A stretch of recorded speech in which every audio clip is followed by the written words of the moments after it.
Show and 2 weather, Kamakapili.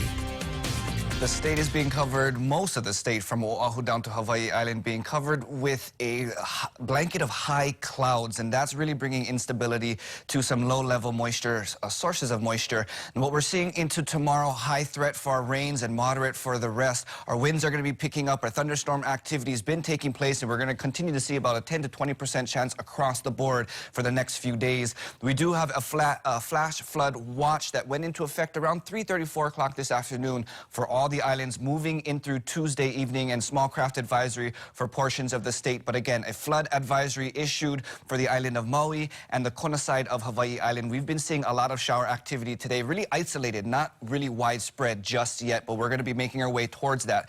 For Hawaii Island, just in recent hours, there have been seeing some afternoon sporadic showers coming in from the Kona side. Pu'ua and Hulu area has been seeing some 1 to 2 inches per hour coming down, along with the Kahakulua area all the way to Honolulu Bay on the island of Maui. Now, again, those flood advisories are at least into the 7 o'clock hour this evening. Here on Oahu, a lot over the windward sides. We had that flash flood warning earlier today that has been discontinued. Kauai was a different story. Very blue skies and clear, dry conditions today, but that's going to be changing. Again, we have multiple sources of moisture really converging into one, creating what we call a Kona low. And with this type of system, it's very hard to predict the track, which means the expansion of where the heavy shower activity will be is not much in agreement when we're talking about the models. What we do know is a lot of the shower activity happens towards the east of that system, which means it's going to be closer towards the west end of the state. Ni'ihau, Kauai, and Oahu is going to be seeing the brunt of this.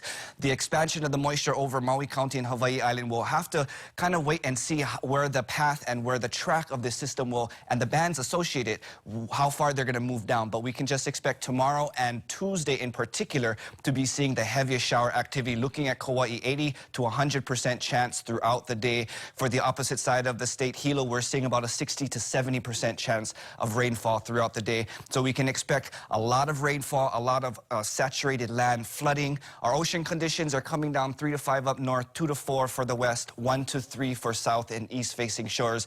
And with the strong southerly winds that we're going to be having, south facing shores will be rough. What we're going to be seeing throughout this whole week, the 90% chance of rainfall, thunderstorm activity, again, mainly for the west side, but we really do see widespread from Tuesday into Wednesday, expanding more of that moisture towards the east side of the state. And as we get through Wednesday, that storm system will start to lift further north, decreasing slowly the chances of shower activity right now, leading into the weekend, coming down to about 20% chance of rain. So we just have this upcoming few days to get through. Drive safely, drive with aloha. Sam, toss it back to you.